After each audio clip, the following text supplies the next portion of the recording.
Hey, I'm Jen, and I love horror movies. I'm Mikey. I'm dead inside it. I also love horror movies. And we really like to torture our friend Todd because he hates horror movies. That I do. And that's why they call me the horror virgin. That's the only reason we call him that. That's no other reasons at all. None at all. Blanket. Whatever. So every week we take him through the encyclopedia of horror, the good, the bad, the ridiculously Jack Frosts. And then we make fun of it more or less. Or explain its deceptive feminism. Oh. Yeah, exactly. That's what I do. That's my thing. And I'm the funny one. Our episodes drop on Monday, so check us out.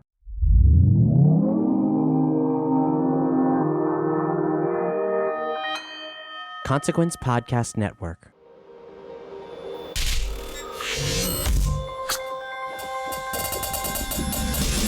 Hey, welcome to another edition of Kyle Meredith with the interview series presented by WFPK at WFPK.org. Consequence of Sounds and the Consequence Podcast Network. Of course, I want to say hello to the subscribers. Thanks to all of you all for checking out all the multiple episodes and interviews every single week. I know we got new interviews that get released every Monday, Wednesday, and Friday.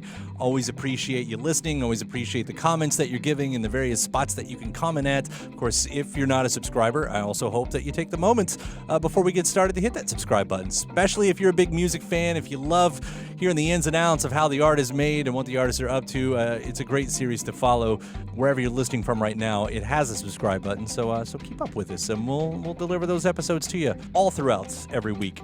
I'm Kyle Meredith. Today, my guest, Best Coast. I'll be talking with Bethany Cosentino about the new Best Coast record called Always Tomorrow. It's got a really interesting backstory. Of course, this is the first Best Coast album, or at least adult album, in about 5 years. And that's for a lot of reasons. Bethany went through a lot of changes in the past few years, from some writer's block and being, as she says, creatively paralyzed, to getting healthy. You know, sobriety is a big part of the record, but really just getting on a path for yourself and good mental health and everything. So we're going to get into all of that. The scary moments when you don't know if the next song is coming and the ways to fix it. I don't know if I said this was their first adult album. There was a kids album in the middle there with Best Kids, which ended up being a great exercise in helping to restart their musical muscles. So you're going to hear about all of that as well. And then we're going to get into the songs. And within these songs, there's a lot of artist worship for some of her favorite bands. We're going to talk a lot about Fleetwood Mac, especially how you can hear that on one of the singles for the first time. We'll talk about the Deftones, which she and I share a big love for. And we're also going to talk about Bernie Sanders. Now, I can't say that Bernie Sanders influenced their music, at least not musically, maybe thematically, but Best Coast are one of the many artists who have been out on the campaign trail for Bernie. It was during the last presidential campaign in 2016. They played a couple of his rallies, and she'll tell you they're looking to do a few of those again if the opportunity comes up. So I want to hear about what that experience is like as well. So you're going to get all of that and so much more. Let's jump into it. Talking about the record, Always Tomorrow. It's Kyle Meredith with Best Coast. Hi. Well, the compliments right up top. Always Tomorrow. It's great to hear Best Coast back again, especially with such a strong record, and it's been a lot of fun to listen to this. I know it's not always, fun subjects that you're talking about, but you've really made a great, summary album again. So thanks so much. I've got fun stuff to talk about, and of course the serious stuff to talk about, and maybe we just jump into the serious stuff first, because I know a lot of this record sort of starts, as you've talked about, with a creative, paralyzing moments. Is that right? Yeah, I mean, basically after California Nights touring cycle kind of came to a close, that was sort of the first moment in, honestly, since Crazy For You came out, that I didn't really have any plans. We weren't, we were like, okay, we're done touring the record, the album cycle's over. There was no plan to go in and make another record. It was just all kind of came to a halt. And I think that I didn't really ever have time to process everything that had happened from the beginning of the band, and so I think it was just all of a sudden life kind of caught up with me, and I just felt very overwhelmed, and I did not know how to process or cope with the life that I was living. And so, my go-to is usually okay, I write music sort of to funnel through some of these feelings, and I just couldn't really get anything out of me. I did really just feel so creatively blocked. So, and then just kind of over time, I just continued to attempt to try, and things slowly started to come out, and it pretty much took about 3 years to really like even get the record started. Now, a lot of artists will talk about that, and artists of any kind, whether it's, a musician or a comedian or whatever, of like wondering if that next song is ever going to come. Like you think I can't write. That's the last song I'm ever going to write, and until it finally does. Was this the first time that you had gone through it at that sort of level? I never really had a moment to just sort of stop. Like when Crazy for You came out, we didn't, we did not expect the success that it had. I never started the band like attempting to become, like I never thought it would become my career. And then we toured that album for about 2 years. Then the only place, like we started that as soon as we got off the road from Crazy for You. We toured that for a while. Then we went in and did an EP called Fade Away. It was all just sort of like one thing after the next, after the next, after the next. And I think so. I never really like had a chance to like experience writer's block because I was just like constantly doing it. Mm-hmm. And then I think after the California Nights album cycle came to a close, it was just sort of like, well, wait, what are we doing? Like, we don't have a plan. All of a sudden I'm just going to be like a stay-at-home person. Like, I didn't understand that lifestyle because I hadn't experienced it in 5 or 6 years. So that was really the first time I even ever had the opportunity for something like that to happen. So in the middle, and I got to ask about this one too, because in the middle there, you did put out a kids record with Best Kids. Mm-hmm. How does that fit into the narrative? Or was that just like sort of a scratch that you could creatively an itch that you could creatively scratch? That opportunity came about. Yeah, like we were trying to, slowly I was starting to write songs for what would become Always Tomorrow, but, just like didn't fully feel like we were there yet. And the opportunity came up to do a kids album. It was definitely like kind of out of left field, but it just felt like something that we could get into a studio, we could be creative, we could work on stuff. I could start writing again, but I didn't have to think so much about what I wanted to say because I was literally writing songs for children. So I could write stuff about cats and dogs and colors of the rainbow and, lollipops and rainbows and all of this stuff. Like I didn't have to tap so deep into myself to get that stuff out. So it ended up just being a really fun kind of experiment. We got to go in and record it with Louis Pezikov, who recorded Crazy for You, who we did that album with, and he's a father now, so we got to make this sort of like fun, energetic, joyful feeling record with him. His daughter was around the studio, and it was just like a really cool, fun experience and a way for us to, again, get in and sort of like flex some musical muscles, but not have to think so much about like a full-fledged, like fleshed out Best Coast album. Authors will work like that. I've heard as well that they bring in some kind of editor and they'll do the like word games or anything just to kind of jog where they're going. This seems like that'd be a version of that. Yeah, I mean, it was just a way to get into a studio and like, the way for me to continue to like sing and play guitar and write, and for Bob to continue to do all of what Bob does. And, but again, we didn't go into it thinking like, okay, like I wonder what people are going to think of this. It was just like, we're just making this fun album for children, kind of in a time in the world where it feels like, people just need things that might make them smile, might make them happy. So that was sort of like our way of getting to do that. Yeah. Now, do you incorporate that into your current sets, any of those songs, or does it kind of live on an island? No, we don't. When the album came out, we had wanted to play some shows around it, but it just didn't end up working out for our schedule because kind of around that time was when we really started to sort of like take Always Tomorrow, or what would become Always Tomorrow, a bit serious. So we never really got the chance to do anything around it, but I would love to at some point, play some like fun kids matinee shows or something. But no, we don't play any of the songs live. Well, you had mentioned, biography has long been a part of your writing and the way you do it. But does it safe to say this is different because it feels different to me than the way you wrote in the past? Yeah, it is different. I mean, one of the biggest differences is sort of the collaborative effort between Bob and I on this album. There are 4 songs on this record that Bob wrote the music to. So typically in Best Coast lifespan, I've always gone to Bob with sort of like writing the blueprint of a song. So I'll write, the main chords, the chord changes, all this stuff. I'll sometimes go in with like a lead guitar idea. I'll write all the lyrics, I'll write all the melody, I'll throw it into a demo and I'll send it over to him. And then he'll kind of sprinkle his stuff on top of it. But this time around, when I was dealing with that blockage, I just, I went to him and I was like, listen, I know that this is not something we've ever done before, but would you ever consider writing some music and sending it to me so that I can try to just focus on lyrics and melody? And I wasn't sure if any of it would get used. I was just like, this might help me. This would be kind of just an activity to try. And it ended up working really well. 4 of the songs on the album, like I said, are 4 songs that he wrote the music to. And for me, it was just a really cool way to like step outside of myself and just sit and focus on what I wanted to say and how I wanted to say it. And I got to really like showcase myself as a vocalist on those songs too, because I didn't have to worry so much about formatting the song. I just got to go in and think about, again, what I wanted to say and how I wanted to say it.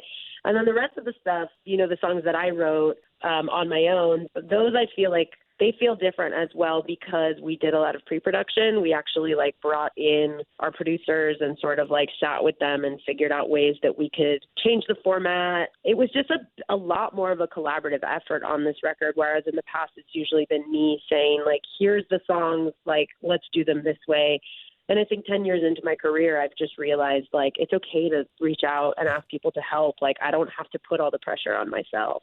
And it's cool kind of hearing that, those sounds. I think those would naturally come when you're collaborating in that way and hearing the kind of, pop up here and there throughout the record. I mean, there's so many interesting points on here, whether it be like Seeing Red's a really fun moment for me. I really like that one, Master of My Own Mind. And just, I guess you kind of get those different tones anyway, very obviously. Yeah, thanks. I do feel like a lot of the songs on this album, like it all kind of feels like it came from the same cloth, but it all kind of, every song sort of has its own vibe, its own sort of like world in which it's living in. So I think it's really exciting for me to listen back to this album and to sort of see that like not every single thing follows the same format. It all kind of feels like it could stand on its own in a way, which I think that's really like a product of just the maturity that we've achieved as a band who's existed for 11 years now. I think that's sort of what comes with longevity and growth is change and sort of trying different things, throwing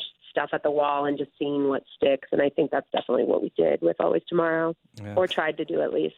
Well, and I think another one of the things, there are moments in here where I feel like I can hear your influences, and I say that respectfully too, as kind of a fun thing to get into. Like the very first time I was played for the first time, I thought, oh wow, there's like this kind of 80s Fleetwood Mac, like everywhere sort of vibe going on in that. And like, does that come natural, or is that something you say, one day I want to write a song like that? It was never anything that I was like, I want to write a song like this one day. I think it's just, Fleetwood Mac is my all-time ultimate favorite band in the world. I literally, whenever people ask me, like, what are you listening to? I don't have an exciting answer. I'm always like, Fleetwood Mac, that's all I listen to. Nothing wrong with that. I think that inherently, because of that, like, it very much came out in the form of that song. And yeah, it just sort of happened. And I think, I've always mentioned Fleetwood Mac as being an influence on our records, but I don't know if you would have ever really been able to pick up on that. But I think that this song kind of finally like showcases that I am such a huge Fleetwood Mac fan, and Everywhere is honestly one of my favorite songs ever. I listen to it before shows. It's kind of like my hype jam. I just love it so much. I especially love Christine McVie songs from Fleetwood Mac. So, I think it was just like I finally got to write a song and sort of, we got to produce it to sound like our version of Fleetwood Mac. And I think that that's really exciting because, again, like if I get to pay like homage to a band that I've loved forever since I was a kid, like it's just really cool. For as many albums as they sold during the late 80s, that still seems to be a very underrated era for their career, for whatever reason. At least that's my perception anyway. Yeah, I know. I mean, Mirage is my favorite album by them. I think a lot of people would go like Tusk or Rumors, but I'm all about Tango in the Night and Mirage and like 80s Fleetwood Mac because I feel like that's when they started to just sort of like take a lot of weird risks and started to make. There's just a lot of songs in like Mirage that are just weird. Like talk about a band that like is able to make albums where not everything is linear and it sort of feels like each song can exist on its own. Like Tango in the Night and Mirage, both of those albums, there are certain songs on there where you're like, this came out of left field. Like where does this belong in the context of their career. And, I think that as a band, just everything that they went through, like in their personal lives and just all their whole story is just so inspiring to me. And it's just such a, I don't know, like it really truly is like at the end of the day, my favorite band ever of all time. And I just am like, anytime I see anybody making any sort of comparison to any song on this album and them, I'm just like, sick. I've done my job right. Done it. Well, it's kind of fun. You're talking about those detours and everything because being what fueled that, you're right, because they could take the weird stuff and they could make it so catchy. I mean, this was also around the time that Lindsay was writing Holiday Road and that type of stuff and everything. It's like being able to do that in a song. I mean, it probably was cocaine probably played a big part in it as well with I got so many ideas. Yes. But if you can inject that, like that's my favorite type of writing. It's when you can take something and go take that left turn and still make it singable. Like that's a huge feat. That's not easy to do, which I'm guessing as a songwriter, you know that. Yeah. And I think it all really boils down to melody. I mean, I think that that's what they do so well and really what makes a song a song. Like if your melody isn't catchy, if you forget it after a first listen, like you didn't write. I mean, I'm not going to, okay, I take that back. Like there are a lot of great songs that don't have necessarily like super hooky, catchy melodies. There's a lot of songs that are kind of out there with like weird formats and experimental sort of things that stick with you for life. But I think at the end of the day, it's like melody is really what brings you back and really makes a song. And, Holiday Road, like you can't get that melody out of your head. Right. And I think that that's ultimately like what makes Fleetwood Mac such a classic band is that those melodies are earworms. They get stuck in your head forever. And, I think for me, like that is as a writer, like that's always my biggest thing is always wanting to just like write a melody that like people are pissed off about because they're like, I can't get this out of my head. And as annoying as I think as annoying as like a song like Boyfriend is to me now, I can really like listen to it and be like, it's a pretty catchy melody. Nailed that one right there. While we're kind of detouring on other bands, you're a big Deftones fan too, right? I do love Deftones, yeah. Yeah, just talking about the nice little differences there with Fleetwood Mac and Deftones. They've got a new record out this year. I was actually just wondering if you had any expectations or hopes on this because it's one of my like top looking forward to, like cannot wait to hear what this sounds like moments. Honestly, I feel like everything that Deftones does is like, to me, I love it. I'm not like one of those people that's like, oh, I only like the old stuff. Like when I really love a band, like I'm very interested in exploring what they do. And I feel like, again, a band that has really gone through a lot, a band that has dealt with a lot of their own struggles and heartbreaks and things like that. Like they're a band that I ultimately like just love to see them continue to put stuff out. So I am excited to see what comes next from them. Hopefully soon. Hopefully they made us wait just about as long as you did, I guess. It's been like 4 or 5 years. So Listen, it takes time. People have to. I think I always thought like you had to churn out stuff in a consistent fashion to even keep people engaged. I think that was always my fear was like, well, if we go away for too long, like people will forget. But I think it's like sometimes artists and bands just need to like take a step out and really take their time with an album or take their time with whatever they're going through in their personal life to even be able to get something out. Because I think at the end of the day, like you're worth nothing if you're not taking care of yourself, So I think that's something that a lot of people kind of disregard as listeners. They don't realize like you never know what Deftones was going through and what they're trying to like figure out while making this album. But I feel like in my own experience of what just happened on the sort of this 5-year gap, like I'm all for it. I'm like, feel like I want to tell everybody like, take your time. It's worth it. I mean, then you got like on the other side of the spectrum, like Fiona Apple or Sade or something, where it's like once a decade and everything. And, yeah. And when it arrives, I'm happy. So I totally get you. Totally. And I feel like I'll bring this actually back real quick to Always Tomorrow too, because there's that line in Everything Has Changed where you say, if everything's okay, then what the hell do I complain about? And, I feel like there's a bit of a thread of what you're talking about to that line right there, because that seems like the artist's dilemma, that when you are like, where's that next record coming from and what the hell am I going to talk about this time? Well, I think it's like I always existed in a headspace where I thought in order to make music or in order to create art, I had to be sort of like this really depressed, dark person. And I think that what's interesting about Everything Has Changed is that I wrote that song while I was still very much in a very dark headspace, and not much in my life had really changed, minus I was living in a different house. But I think at that time, like, I was fearful to grow and change and to get healthy, because I thought, like, well, what happens when I'm happy? Like, what the hell do I sing about if I'm happy, when I'm sort of known for being this person who writes a lot about insecurities and anxieties and like heartbreak and depression? Like, what the hell am I even going to talk about if I don't experience any of those things anymore? And I do think that that is a dilemma that a lot of artists have, where we think that we have to be these like tortured souls to be able to create stuff. And what I'm realizing now that I'm in this totally different headspace and this totally different mindset is that I just feel a lot more connected to myself as an artist, as a happier person. And so I'm actually very interested in sort of like what happens to people that go through a lot of darkness and change, like what they produce after that. Because I do think that it is a challenge to sort of be like, oh, I'm in a better place. Like, how do I want to talk about this? Because you don't want it to be like too cheesy. And I think that was my whole thing, is I was like, well, I don't want to write songs that are now like, you know, like Happy by Pharrell, that are like so extremely like in your face, like, look at this. But I feel like that is a challenge that I'm sort of like interested in taking on now, because it is cool to sort of approach life in such a different way, but to try to figure out like how I can still balance the light and the dark that I obviously still experience as a human within my songwriting. Of course, because we are multi-layered, and I want multiple dimensions out of the artists that I listen to. I mean, if you're writing the same record 5 or 6 deep, then what's the use? Yeah, totally, for sure. I'll wrap up.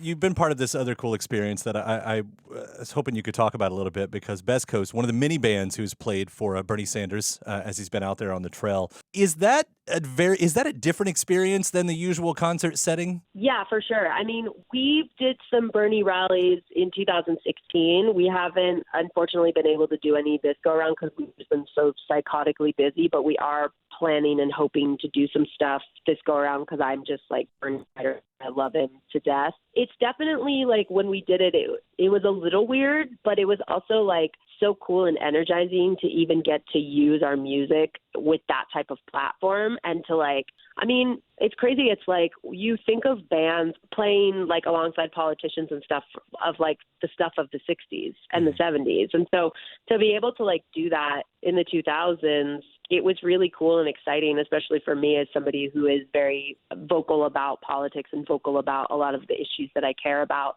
It was really, really cool and exciting to get out there and like support, to even be like excited about a presidential candidate, because I can't remember the last time I was. So to even get to like go out and do something like that was really energizing, and really, it really just made me feel hopeful. And like I said, like, I'm really hoping that we can get together and get something done this go around. Unfortunately, our schedule just hasn't really allowed for it. But yeah, it's cool to be able to use your platform for good. I just thought, you know, as the band in that kind of situation, like on one side, it could be like, you know, you're the opening act for a stadium where no one knows you. But on the other side, everybody comes with such energy in themselves that I feel like that wouldn't matter. Yeah, like totally. You could still like do it. Yeah. I mean, I remember when we did it, there were like a handful of people that when we came out that were like singing along and applauding and yelling and stuff. But it's like, I don't think anybody cares, because I think they're just so excited to be in the building, and they're so excited to hear this person talk about his policies and sort of his vision for America. And I think that is really ultimately like what the Bernie Sanders movement is really about, is like energizing people and just making people excited about politics. Because I'm like, when has anybody been excited? Like, I truly am like, I can't remember a time in which I was ever like backed a politician as if he was a rock star, you know? And I feel like that is a really cool thing about his movement, is that he really just gets people excited. And yeah, I think it's awesome that so many artists are coming together to try and help him out. So many. Of course, I got to ask, did you get to meet him that day? Was that part of it? Like photo op or anything? I did, yeah. We met him. We did 2 rallies, and we met him. We met his wife. Like, we met all of everybody was so nice, and he was like, this was in 2016, so it was kind of a different ball game. He didn't have like the support behind him then that he has now. It's pretty crazy to see what's happened in that time span, but I remember we did a rally in LA, and he was just kind of like in the green room area for a while, just talking. And I was like, this is so cool. Like, he's a true punk. Well, I do. I hope you get another chance to get out there with the latest campaign. Hopefully that'll line up for you. Yeah. We're definitely trying to make it work. Bethany, thank you so much for the call today and talking about the new record, Always Tomorrow. I'm such a big fan of what you all do, and hearing you all, Thank you. stretching it like this. It's been so much fun. So thanks so much. Thank you, and congrats to Louisville for having White Reaper as the best band in the world. I'm obsessed. They're my favorite band next to Fleetwood Mac. Yeah, the world's greatest American band. I think they will tell you that. They really are. They really are. I love those guys. All right, we'll see you out there on the road. Okay, cool. All right, take care. Thanks. Bye. Bye. My thanks to Bethany Cosentino. The new Best Coast record is called Always Tomorrow, and it's out now. Now, the last time we talked, me and Best Coast, was back in 2015. And not only did I get to talk with Bethany, but the other half of Best Coast, Bob Bruno, was there as well. We got to geek out about music docs, the songwriting process, and their connection with Sugar Ray. So I'm going to drop that interview in here as well. Part 2 of Kyle Meredith with Best Coast. Hi. It's good to see you in Louisville. Thank you. Good to be here. Love the new record. Finally, you're right, finally. I didn't know if you'd really been here or not, but... Bob has a long history with it here. Do you? I used to play in a band from here. Which band? The Four Carnation. Uh-huh. Yeah. Yep. Strong Louisville ties with the Four Carnations, Yeah, so I would come out here for rehearsals, and I really liked it. So after that band stopped playing, I would just come out here to hang out. Yeah. Well, welcome back.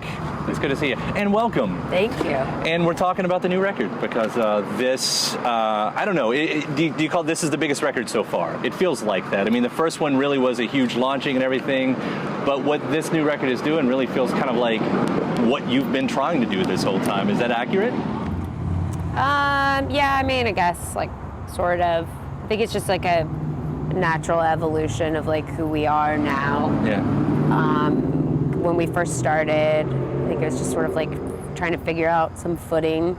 Then the second record was definitely like figuring out more footing. And then I think we just toured so much and played enough together that we just kind of got to a point where we were like, okay, let's just make a record without really thinking about what we're doing and just kind of go for it. And yeah, it feels like the most effortless thing we've done thus far. And that's how it's supposed to feel. Yeah. I mean, this is supposed to be a fun job, right? Yeah. And I don't know if that, I mean, when you're doing art and when it comes down to like this is part of the art and everything, and when you're being criticized and everything else, I mean, that does take away from the fun of it. So you've got to shut it out, right? You just got to shut it out and say, we've got to have fun. Yeah, I think we just try and make something that we like, and hopefully other people will like it too, and just try and not pay any mind to what anybody else is saying. I don't know that I've ever heard an artist, though, say, I'm going to make something I don't like. Like, I don't like it, but... Yeah, well, I mean, it's just more like I'm sure a lot of people would have been happy if we just kept making Crazy for You over and over again, but that's not who we are. Yeah. As people, and that's not the sound that we're into right now. So And good. Yeah. Because you don't need to be 3 doors down or something like that. Not that you're anywhere near that, but, you know, talk about bands. It's too bad. It should be. I guess the monies are. Yeah, then you wouldn't be here. But you know what they're going to be doing? They're going to be just playing free shows at the State Fair soon. So I'm down with that, yeah. Lots of fried food, pickles. Let's see where the bar is for Best Coast at this point. This is not what I expected. One thing I do want to bring up, though, in some of your pre-interviews for this album, you know, I guess you get the question like, oh, who are you listening to when you were doing this record? And you know, I've read that it wasn't really about that this time around. But you started name dropping the Primitives. And I thought, that's awesome, because I don't see anyone talking about them. Like, that's not a band that people really remember. Well, I'm pretty old. I so. feel, yeah, Bob is old, but also I grew up, like my introduction to the Primitives was because of the Dumb and Dumber soundtrack. You know, with Crash being like the biggest song in that movie. He's never even seen Dumb and Dumber. So when he brought up the Primitives in the studio, I was like, oh, Dumb and Dumber. And then he was like, what? And I was like, and then I realized he hadn't seen it and we talked about it or whatever. But I feel like that's a really cool thing about Bob and I is that because he's older than me and his knowledge of music is like very like extensive in sort of a different realm than mine is. We kind of combine those two things, and I think that's sort of what, like, where you get Best Coast from is just sort of like both of our different, like I said, like just our different knowledge on specific things. That's a nice marriage of music. Yeah. I was always curious about that too, the different generations. Like I'm only a few years older than you, a few years younger than you. So, you know, the 90s again was kind of my thing, and I don't have a good relationship with the late 90s music, you know, like Sugar Ray and all these things. And when I hear you, you know, bring up those, and I think, from anything I know about Bob, like, is there just some point in the studio that you're looking and you're going, no, I will not follow you there. The Sugar Ray thing, I was the one who brought it up first. And yeah, when that music was popular, I was not a big fan of it, but later on, I started listening and it's like, you know what, they actually have like some good songs that are catchy and that I found that I enjoyed listening to. So one of Beth's songs, I was like, oh, there's the one with kind of the Sugar Ray feel to it. She's like, wait, does it? And then she started listening to a bunch right in the mix room. And then I think you tweeted you're like, is every Best Coast song really? No, I tweeted like, is it a good or bad thing when you're in the studio and you ask yourself, does this song sound like Sugar Ray? And then I said, this is a good thing. And then it became like just, we ran with it. It was like our producer you're owning it. was like he was trying to get us to do a cover. Yeah, and like he like went on that weird secret email that he had and was sending me photos. Oh, he was, yeah. Prank texting me like pictures of like Mark McGrath. It went very deep. And then Mark McGrath tweeted at me and was like, thank you for the shout out in Rolling Stone. And I was like, oh my God, we've come full circle. That was awesome. Yeah. You got shouted out by Mark McGrath. I did. Yeah, that's a big moment, I guess. When I was 13, that's I would have been done. You've brought up with a lot of that, and I guess since we're talking about age, you know, I think you've mentioned that a lot, like, because you're always referencing your past. Like, that's who I was now, I'm 28, and I see that you're always saying, like, I'm 28. And in another sense, when I hear you say that, I think, okay, in the rock and roll world, you're knocking on 30, and that's a different thing. Like, does that actually mean anything to you when you're looking at it in that kind of ageist sort of way? I mean, I feel like I don't even know so much about the ageism in like rock or whatever, but just to be like knocking on 30's door is a bit, I didn't really like, I don't know. I didn't really think about my age very much. And then I feel like when I started doing press about this record and I would say like, I'm 28, I was like, whoa, I'm old. But then I'm like, I'm really not old at all. But 28 is not old. I'm still very young. Bob's here. Exactly. He's always going to be older. But I also think that like this job kind of just, even when, I mean, you meet like, for example, the band that's opening for us there called Lovely Bad Things. And I think the oldest person in the band is 23. And they don't act 23. Like, it sort of makes you, either you don't act 23 because you're forced to grow up, or you just remain immature. Well, it's a job that allows you immaturity. Yeah, exactly. This is Neverland. It's basically like you have an adult, it's like, I always call it adult daycare. It's like someone's just like, wake up, all right, go to sleep. But I mean, it sounds like you're handling it well. It sounds like you're actually handling everything well from I don't know what you've had to deal with on Twitter and in the press here and there. Not that it's been nearly like a crisis or anything like that, but it's kind of been interesting to watch. But, you know, that's what you talk about. You're like, but I'm in a good spot. And that's also a scary thing to hear from a musician. Like, I'm in a good spot. And that obviously didn't affect you guys because, again, I'll say that this is your best record yet. Thank you. You know, but does there need to be struggle? Do you need some kind of struggle? You know, you found other things to write about, personal things, insomnia, jealousy, whatever, you know, like, do you need that struggle as a writer to find the song? Luckily for myself, I create inner struggle with everything I do. So I do actually, like, I feel like if I were in any other profession, I might actually be like, this is a problem. But because of the fact that like I'm an artist and I'm creative and I enjoy making like very personal, like relatable music, it suits what I do. So I feel like usually like when, somebody asked me that recently, like, but if you're okay now, like, what are you gonna write about? I was like, don't worry. There's plenty of things for me to freak out about. It's constantly happening. Like, we're not gonna get the shiny, happy people version of Best Coast anytime soon. No. That's all right. That probably won't ever. Even I feel like feeling okay, even there's a reason why I said okay, because it's not feeling great. It's not I'm feeling awesome. Nobody, it's like you feel awesome maybe for like 5 seconds out of the day, and then you're like back to being like, okay, I guess I'm just pushing through.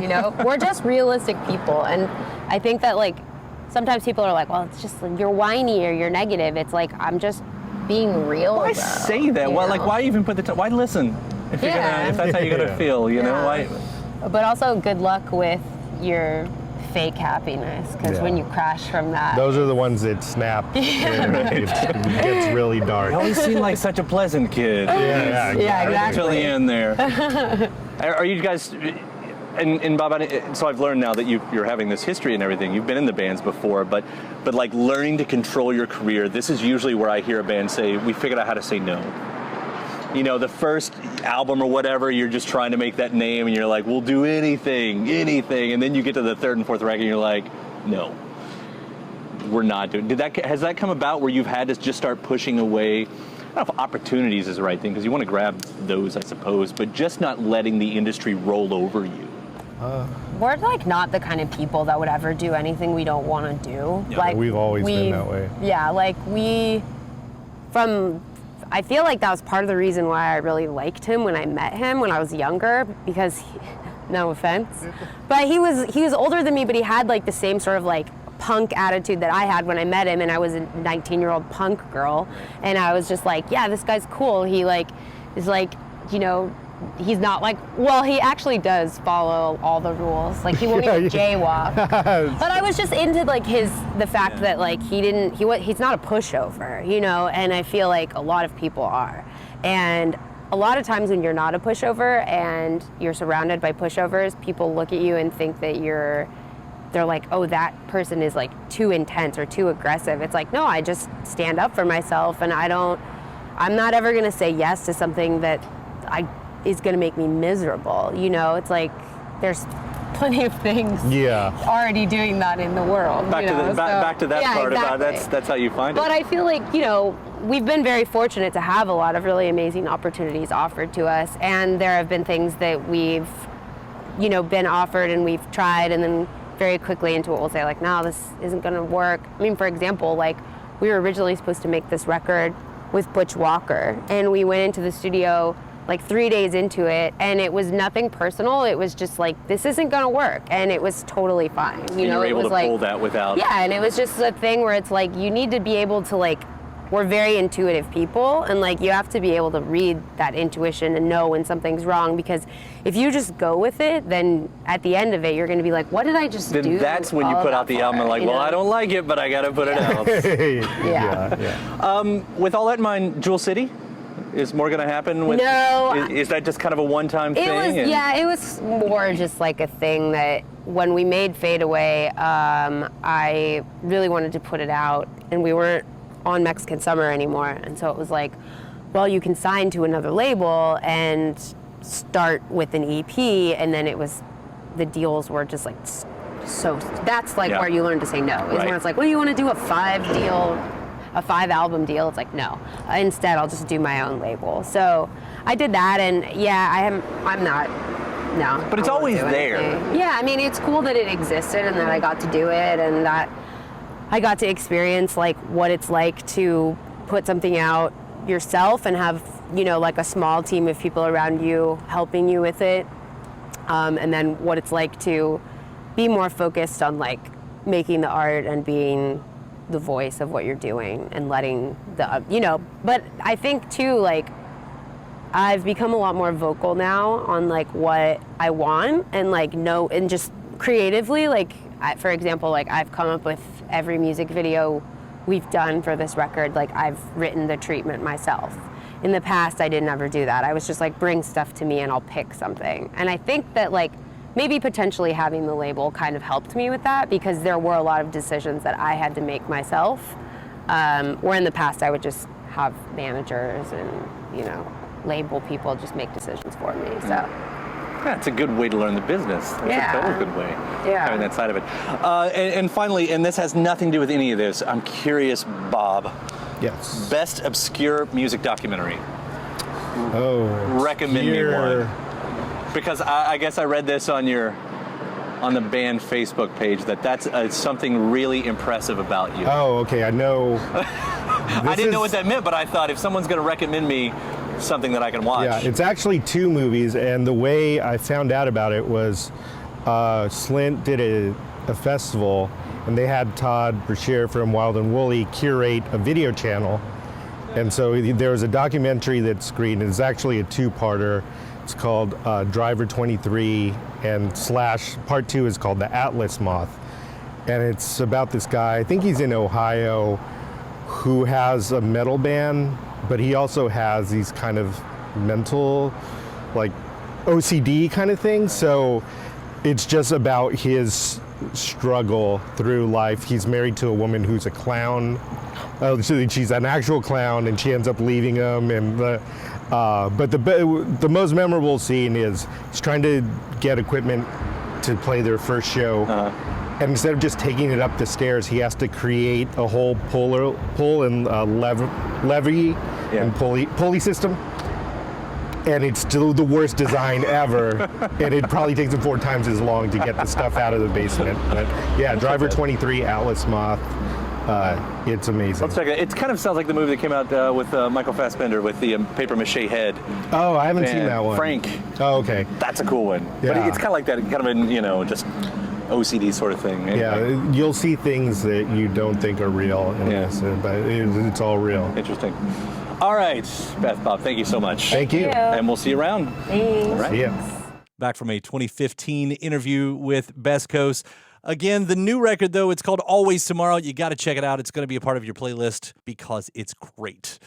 Big thanks to Bethany. Big thanks to you for checking out this episode as well. Again, if you're not already a subscriber, I hope after all of this you're thinking, yeah, I'd like to have this podcast delivered to my little inbox. So hit that subscribe button wherever you're listening from. You can do so, by the way, iTunes, Apple Podcasts, Spotify, YouTube, NPR, wherever you get your podcast from. You hit subscribe, we'll take care of the rest. And after that, head to WFPK.org. It's where I do a show Monday through Friday at 6 p.m. Eastern, an hour full of song premieres, music news, anniversary spins, and bonus interviews. WFPK.org. ConsequenceOfSound.net has your music and film news. You can also find me on just about any social media platform, all the major ones anyway, at Kyle Meredith. And that does it for another edition. I'm Kyle Meredith. I'll see you next time.